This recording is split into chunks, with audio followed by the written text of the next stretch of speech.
भाग्य का खेल। चंद्रिका नगर के निवासी लालाराम नामक बनिए का लड़का 100 रुपये मूल्य वाली एक पुस्तक खरीद लाया।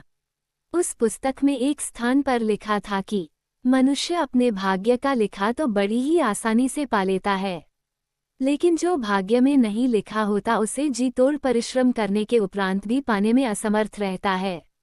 यह एक अटल सत्य है और इसमें परिवर्तन के लिए कोई भी उपाय नहीं है। बनिए ने इतनी महंगी पुस्तक खरीदने पर अपने पुत्र की काफी भर्त्सना की। पुत्र द्वारा अपने निर्णय को उचित बताने पर लालाराम क्रोधित हो उठा और अपने पुत्र को निखट्टू तथा विवेकहीन बताकर घर से निकल दिया। बनिया का बेटा अपने पिता के व्यवहार से दुखी होकर किसी दूसरे शहर में चला गया। जो भी उसके संपर्क में आता तो वह एक ही वाक्य में अपना परिचय देता। मनुष्य अपने प्राप्तव्य को अनायास ही पर लेता है। एक दिन राजा की लड़की चंद्रवती किसी उत्सव को देखने उस नगर में आई तो उसकी दृष्टि एक सुंदर राजकुमार पर पड़ गई। राजकुमारी ने अपनी एक सखी से उस राजकुमार से अपना मिलाप कराने के लिए प्रयास करने का अनुरोध किया। सखी ने राजकुमार के पास जाकर अपनी स्वामिनी की पीड़ा का वर्णन करके उससे राजकुमारी के पास चलने की प्रार्थना की। राजकुमार ने राजकुमारी की सखी से महल के भीतर गुप्त रूप से जाने का उपाय पूछा तो सखी ने कहा, मैं रात्रि में महल के ऊपर से चमड़े की एक मजबूत रस्सी नीचे लटका दूंगी। आप उसे पकड़कर निश्चिंतता से ऊपर आ जाएगा। मेरी स्वामिनी आपकी भरपूर आवभगत करेगी।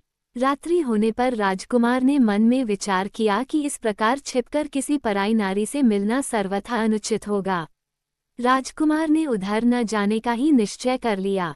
उधर जब बनिए का लड़का संयोगवश रात में राजमहल के समीप पहुंचा तो नीचे लटकती रस्सी को देखकर कौतूहलवश ऊपर चढ़ गया।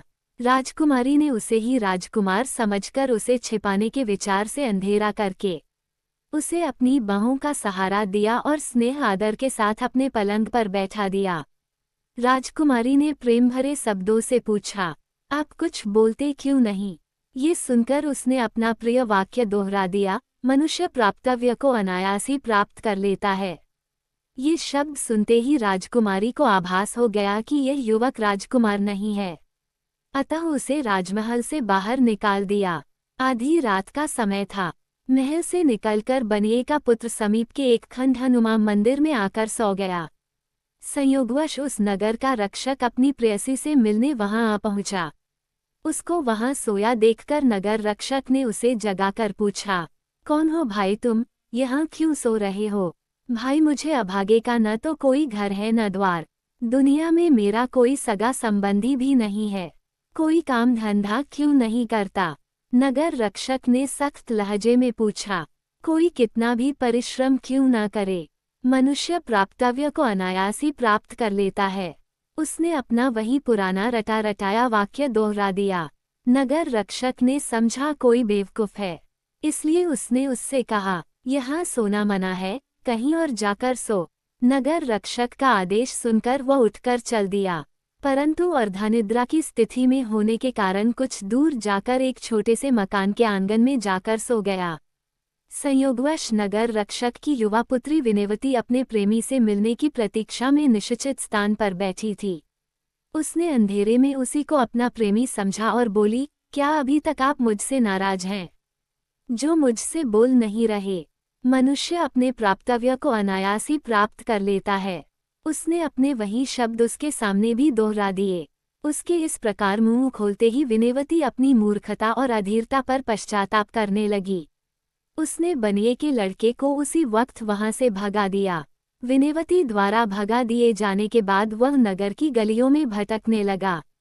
रास्ते में उसे गाजे बाजे के साथ जाती बारात मिली तो वह भी उसी मौन शामिल हो गया। बारात जब लड़की वालों के घर पहुंची और दुल्हन हाथ में जयमाला लिए जैसे ही दूल्हे के पास आए, उसी वक्त एक मदमस्त हाथी वहां आ पहुंचा। उसे देखते ही सारे बाराती लड़की को चोदकर इधर उधर छिप गए। दूल्हा भी दुल्हन को छोड़कर कहीं जा छिपा। दुल्हन बनकर खड़ी लड़की हाथी को देखकर थर थर कांपने लगी। बनिए के लड़के ने साहस करके उस लड़की का हाथ थामा और उसे सुरक्षित स्थान पर ले गया। हाथी के चले जाने के बाद सारे बाराती और दूल्हा एक जगह इकट्ठे हुए। लड़के वालों ने लड़की के व्यवहार पर आपत्ति करते हुए कहा, तुम्हारी लड़की गैर मर्द को स्पर्श कर चुकी है, आप लोग कैसी बातें कर रहे हैं। लड़की के पिता ने वर पक्ष वालों के हाथ जोड़ते हुए कहा। तभी दुल्हन बनी निरपराध लड़की आगे बढ़ी और बोली, मुझे मौत के मुंह में धकेलकर केवल अपने प्राणों की चिंता करने वाला मेरा पति होने के योग्य ही नहीं है। मैं स्वयं उससे शादी करने के लिए तैयार नहीं हूँ। बेटी, ये तू क्या कर रही है? लड़की का पिता घबरा कर बोला, मैं ठीक कह रही हूँ पिताजी। संकट में साथ निभाने वाले और अपने प्राणों को संकट में डालकर मेरी रक्षा करने वाले इस युवक से ही मैं विवाह करूंगी। इस वाद विवाद में सुबह हो गई। संयोगवश राजकुमारी और नगर रक्षक की पुत्री विनयवती भी वहां आ पहुंची। लोगों से सूचना पाकर राजप्रमुख भी वहां आ पहुंचा। राजप्रमुख ने बनिए के लड़के से पूछा, कौन हो तुम बेटे? मनुष्य अपने प्राप्तव्य को अनायास ही प्राप्त कर लेता है। उसने एक बार फिर अपने वही शब्द दोहरा दिए। इस वाक्य को सुनते ही राजकुमारी के मुंह से निकल पड़ा, विधाता भी उसे रोक नहीं सकता। उधर विनयवती भी अपने आप पर संयम खो बैठी और कहने लगी, मुझे न अपने किए पर दुख है और न ही आश्चर्य। राजा और नगर रक्षक को अपनी पुत्रियों के मुंह खोलने पर काफी हैरानी हुई। राजा ने इस सारे कांड की गुप्त रूप से जांच करवाए और सत्य का पता चलने पर दोनों कन्याओं का विवाह भी बनिए के लड़के से कर दिया। सेठ ने भी अपनी पुत्री की इच्छानुसार उसका विवाह उसी के साथ कर दिया। इस प्रकार उसने अपने प्राप्तव्य को अनायास ही प्राप्त कर लिया। कथा सार, मनुष्य अपने भाग्य से ज्यादा और समय से पहले कुछ भी प्राप्त नहीं कर सकता।